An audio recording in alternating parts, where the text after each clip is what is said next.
And starting today, we expect that they will change the lives of millions of knowledge workers around the world. Before the end of this fiscal year, we will also dramatically expand our Apple II product family.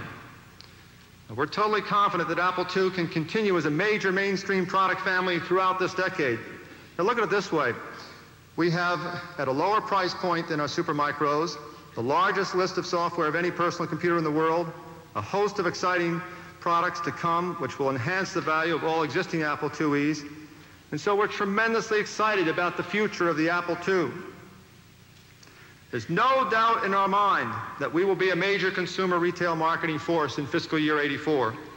Our products and our programs are coming together, and we are right where we need to be on our schedule to succeed. And before the end of calendar year 1984, we are confident that we will again be a very profitable company, correctly positioned for future growth.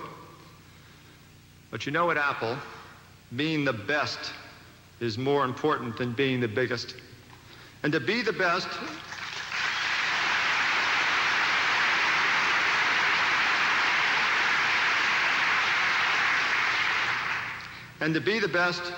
we know that we must be bold enough to dare to be importantly different. I think that most people joined Apple because of our commitment to a set of values that are different from any other corporation in the world. We're a young company, but as we grow up, we intend to take these Apple values with us. We intend to continue to be the leader in innovation. We intend to prove to the world that a small team of highly motivated, very bright people can successfully compete even with the best managed, largest traditional corporations. We needed Macintosh to be incredibly great, and it is.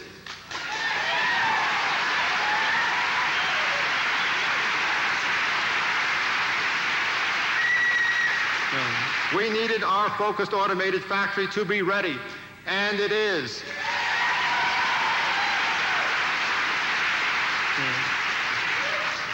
We needed Lisa 2 to be great, and it is.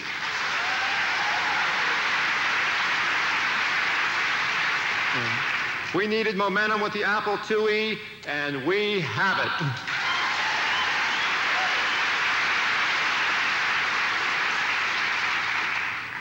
Now, I know there are some Apple watchers who doubted that we could get so many different things together on schedule.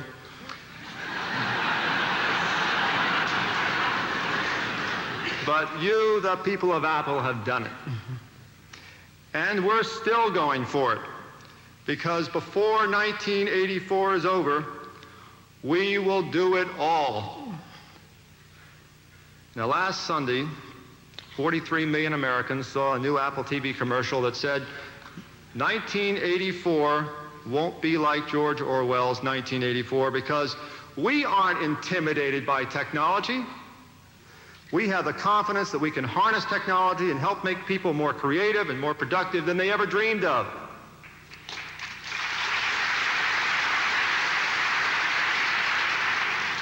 And in just a few minutes, all the world will know that Apple Computer will be leading the way in 1984. Thank you.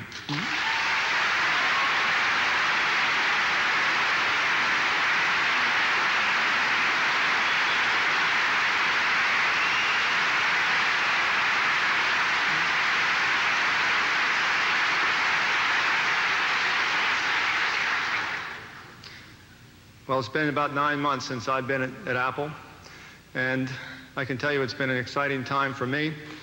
And perhaps one of the great things has been the chance to see our exec staff team become even closer and more molded as a team. And I'd like at this time to introduce our exec staff, and I'll do it as a group. We can raise the lights. Would the exec staff please stand, please?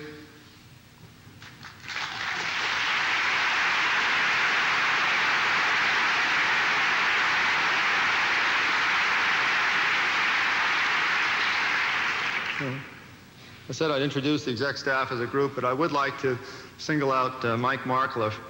I really owe a lot to Mike for bringing me into Apple. And I think that it's important for everyone to know the great job that Mike has done, because I think when someone follows someone else, you get to see what your predecessor did. And I don't think we could have gotten as much done in such a short period of time if Mike hadn't built the foundation, and particularly in bringing in strong talent on our executive staff. Having our two executive vice presidents already in place when I came, Floyd Kwame, executive vice president of sales and marketing, and Ken Zerbe, our executive vice president of finance and administration, that has really made a difference. So I just want to express my debt of gratitude to Mike Markle at this time.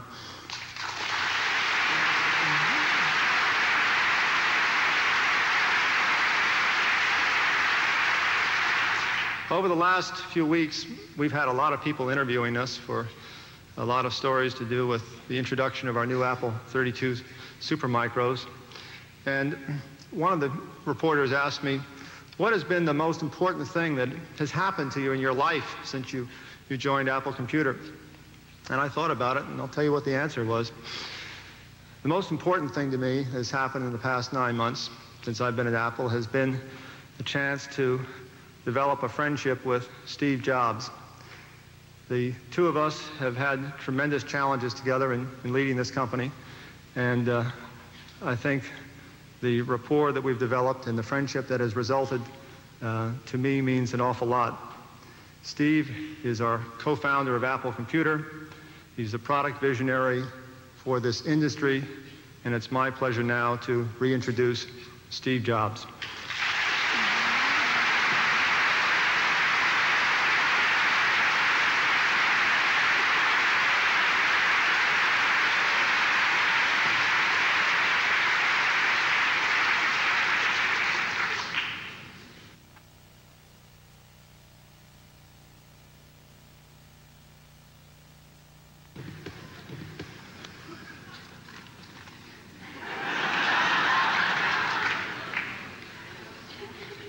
It is 1958.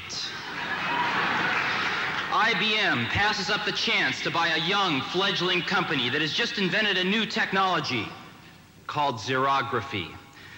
2 years later, Xerox is born, and IBM has been kicking themselves ever since. It is 10 years later, the late 60s. Digital Equipment Corporation and others invent the minicomputer.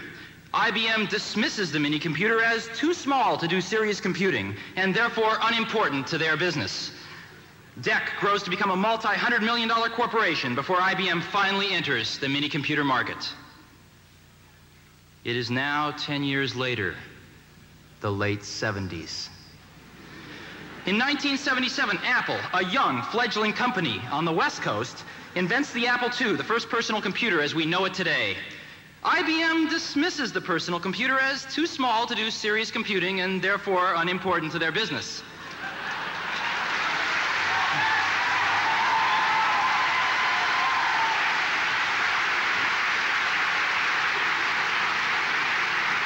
The early 1980s. 1981. Apple II has become the world's most popular computer, and Apple has grown to a $300 million corporation, becoming the fastest growing company in American business history. With over 50 companies vying for a share, IBM enters the personal computer market in November of 1981 with the IBM PC. 1983. Apple and IBM emerge as the industry's strongest competitors, each selling approximately $1 billion worth of personal computers in 1983. Each will invest greater than $50 million for R&D and another $50 million for television advertising in 1984, totaling almost $250 million combined. The shakeout is in full swing. The first major firm goes bankrupt with others teetering on the brink. Total industry losses for 1983 overshadow even the combined profits of Apple and IBM for personal computers. It is now 1984. It appears IBM wants it all. Apple is perceived to be the only hope to offer IBM a run for its money. Dealers, initially welcoming IBM with open arms, now fear an IBM-dominated and controlled future. They are increasingly turning back to Apple as the only force that can ensure their future freedom.